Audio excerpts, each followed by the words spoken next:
Numa época em que a fé cega se confundia com a superstição e a sombra da bruxaria pairava sobre a sociedade, uma jovem mulher foi acusada de um crime horrendo. Lois, uma jovem peculiar, é mais do que apenas uma vítima. Sua inteligência e independência a tornaram uma ameaça para aqueles que detêm o poder. À medida que a trama se desenrola, somos levados a questionar se ela é realmente a vilã que a aldeia onde ela vive acredita ser, ou se apenas mais uma peça em um jogo mais complexo.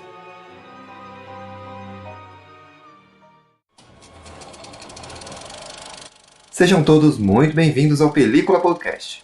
Eu sou Daniel Pinheiro e no episódio de hoje eu vou te contar um pouco mais sobre este livro que poderia ter virado um filme.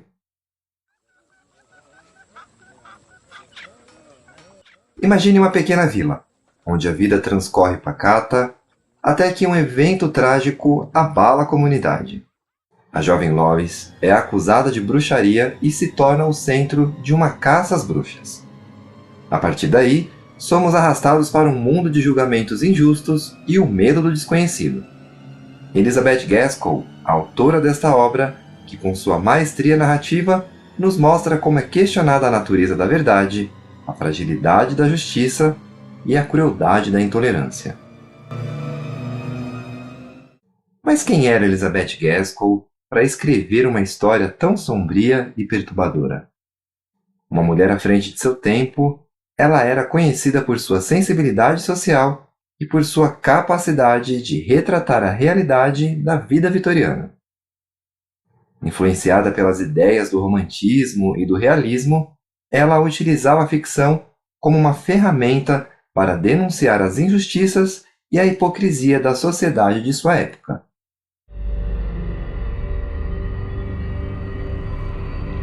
A inspiração para escrever o livro Lois, a Bruxa veio dos trágicos acontecimentos de Salem, onde inúmeras pessoas foram acusadas de bruxaria e executadas.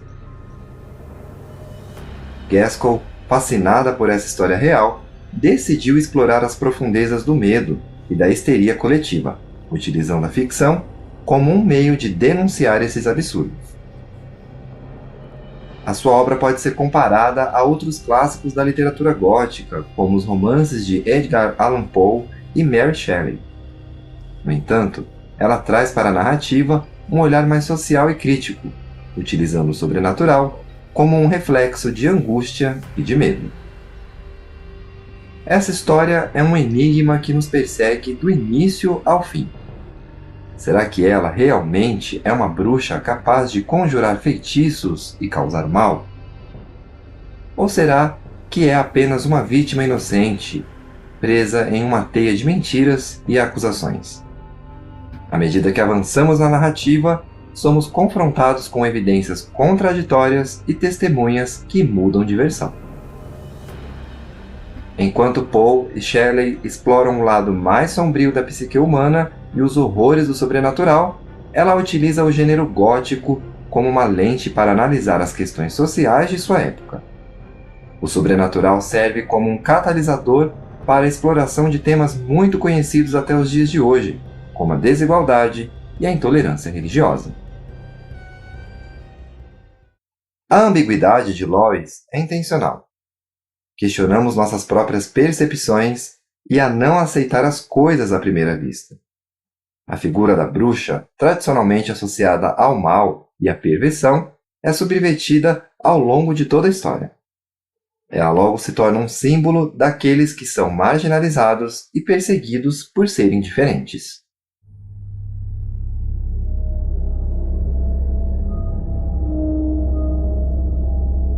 A ambientação da narrativa em Salem, no contexto da caça às bruxas, intensifica o clima de suspense e mistério. A vila é retratada como um microcosmo da sociedade, onde predominam o medo e a intolerância. A atmosfera opressiva e claustrofóbica da vila contribui para uma sensação de que qualquer um pode ser acusado e condenado. A história de Lois nos lembra que, em tempos de crise e incerteza, a busca por um culpado é uma forma de aliviar a tensão e restaurar a ordem social. A obra de Gaskell transcende os limites do gênero gótico, tornando-se uma crítica à sociedade e o seu contexto a mantém atual. Ao explorar os temas da histeria, da intolerância e da injustiça, refletimos sobre a nossa natureza e as consequências de nossas ações, além de questionarmos as normas estabelecidas. A acusação contra Lois desencadeia uma onda de paranoia e medo, levando a comunidade a se voltar contra ela. A autora nos mostra como a massa pode ser facilmente manipulada e como a busca por um culpado pode cegar a razão.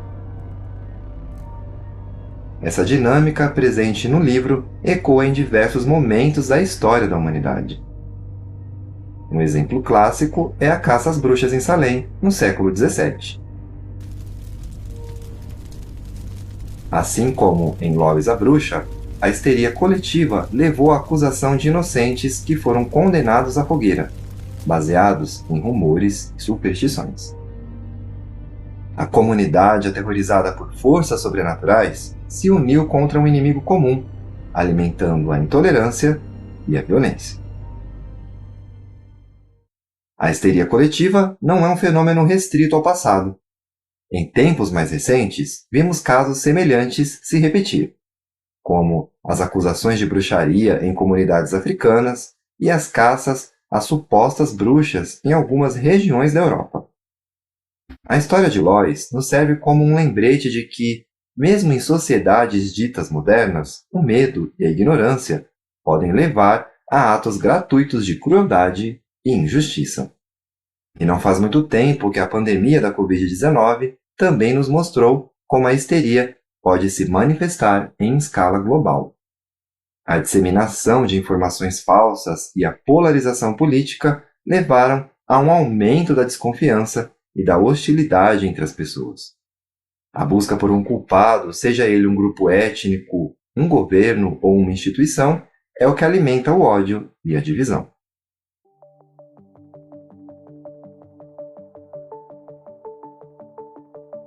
A figura feminina em Lois a Bruxa é complexa e ambígua. A jovem é retratada como uma mulher forte e independente, mas também como uma ameaça à ordem social. A obra, com um olhar atual, levanta questões importantes sobre o papel da mulher na sociedade e sobre os preconceitos que elas enfrentavam e ainda enfrentam. Traz uma reflexão sobre o poder da fé e as consequências da intolerância.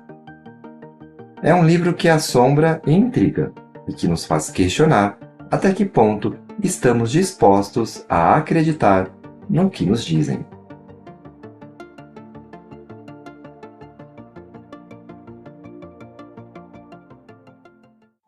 Pessoal, estamos chegando ao fim, mas eu não poderia deixar de compartilhar com vocês algumas curiosidades sobre a escritora deste livro.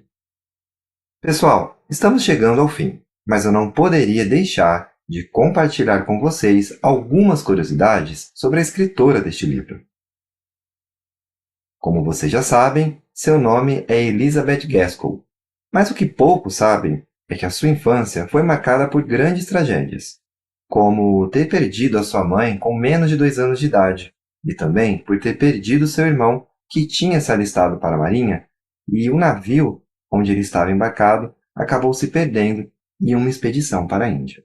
O seu romance Mary Barton, escrito em 1848, foi inspirado na morte precoce do seu filho William, o único menino de 4 filhos que ela teve no seu casamento.